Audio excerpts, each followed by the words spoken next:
Fala galera, aqui é Beatriz Moraes do blog Biologia para Biólogos e hoje eu estou novamente aqui com o Wagner, que foi nosso palestrante no Conabio e é especialista na área de animais silvestres. A gente viu que vocês gostaram muito da nosso vídeo anterior sobre animais silvestres e aí a gente veio gravar um pouco sobre alimentação e sobre o bem-estar do animal, né?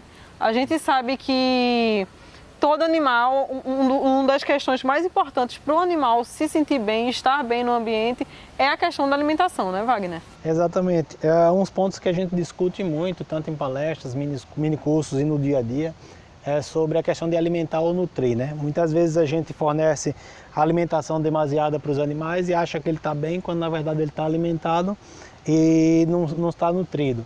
E o importante ressaltar sobre isso é que ele precisa dos níveis de nutrientes adequados. Que aí um profissional capacitado na área vai te passar isso. Alguém especializado na área de nutrição animal vai dizer quais são os níveis de nutrientes e consegue formular uma dieta adequada. E muita gente, quando se fala de bem-estar, pensa muito na questão de o bem-estar é deixar o animal bem. Quando na verdade é basicamente isso, mas se eu superalimentar, isso eu não estou provocando bem-estar. Obesidade animal também é maus tratos, né? E aí existem algumas liberdades que se chamam as 5 liberdades do bem-estar animal, que definem o que é o bem-estar animal para cada tipo de animal, para os animais silvestres de maneira geral, né? Que aí uma das questões entra a nutrição, entra a clínica, entra o comportamento. E se aplica não só ao silvestre também, né? Para os domésticos também, para os domésticos também. Então, para saber que um animal está bem, ele tem que estar bem nutrido, tem que ser acompanhado por um médico veterinário, tem que ser feita uma clínica, uma avaliação periódica para ver a sanidade do animal.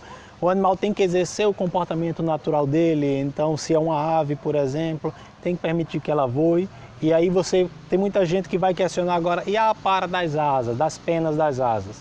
Então, pode fazer sim, desde que permita ainda que o animal voe, só direcione o voo, não permita que ele suba muito ou que ele tenha controle total do voo dele. Então isso é importante. Uma das questões também que deve se falar, principalmente para animais em cativeiro, é sobre o ócio, né? Então é muito importante para a gente dar uma atividade para os nossos animais. Seja ele uma brincadeira, um enriquecimento, que aí dá uma brincadeira, uma atividade, ou até o próprio condicionamento, que a gente acha muito importante atuar nessa área. Por quê? Porque o condicionamento, o treinamento do animal, permite que você ensine certos comandos que vai facilitar o manejo diário. Seja quando for levar o médico veterinário, seja você precise pesar, ou seja quando você precise administrar um medicamento, ou até que o animal entre na caixa de transporte. Isso é muito importante, por quê? Porque isso vai facilitar e vai diminuir o estresse do animal no convívio. Que é muito legal você abrir a caixa e pedir para o animal entrar e ele entrar, do que você pegar ele à força e jogar ele lá dentro. Entendi. E também a questão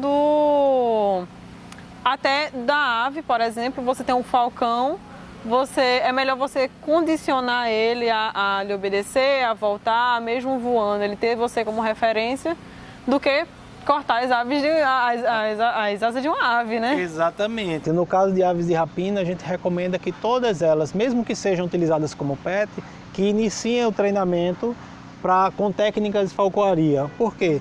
Isso é muito bom para o bem-estar do animal, permite que ele voe a distância que ele achar necessária, mas tendo você como referência ali e no horário da alimentação. Por quê? Porque ele sabe que vai ter uma atividade, vai exercitar a musculatura e principalmente vai exercitar a mente do animal. Então permite que ele não fique ocioso e aí permite que quando ele vá ser recolhido, que for descansar, ele espere o próximo dia para aquela atividade normalmente. Então isso é muito importante para o bem-estar do animal. É bom ressaltar que não é só animais silvestres, não é só na questão quando a gente está trabalhando, por exemplo, num zoológico, né? Aqui no Dois Irmãos a gente teve o caso da onça, né? Que a Silvestre atuou também. Exatamente, a gente atuou para condicionar o animal a tomar o medicamento na tela. Sim.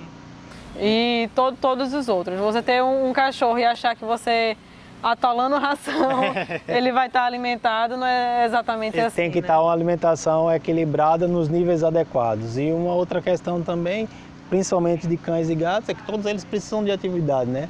Eles, se fossem selvagens, eles têm as suas atividades e aí o cão a gente recomenda que pelo menos 1 hora diária daquela caminhadazinha para dar uma atividade para o animal, isso melhora a qualidade de vida dele também. E é bom também a questão de observar o comportamento da espécie, né? Porque tem espécies que têm um comportamento característico. Por exemplo, falando de pet, mais especificamente, os beagles, eles são cães que, pela história, são cães de grupo, né? Isso. E aí a pessoa pega esse cão, coloca dentro do apartamento, o cão fica obeso. Pode acontecer não só com pet, quanto com cobras, por exemplo, não é mesmo? E aí tem muita gente que, por exemplo, falando de serpentes, a gente juntar, são animais solitários e aí a gente deixa junto e aí pode haver conflitos e um machucar o outro.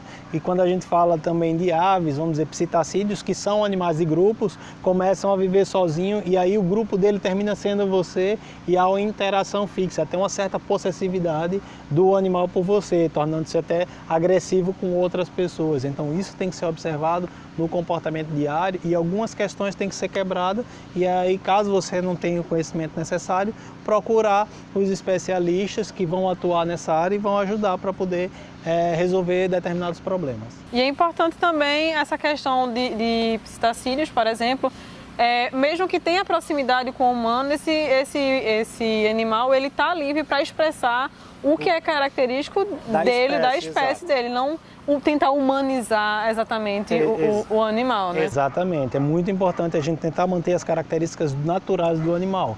Não é porque o animal para você parece ser feliz que ele está. Entendi. Muito obrigada, Wagner. Mais uma vez, assinem o canal aqui, que a gente vai ter muitas surpresas ainda esse ano. Assinem também o canal da Silvestre, vejam o blog da Silvestre, que para quem gosta de animais silvestres é sensacional.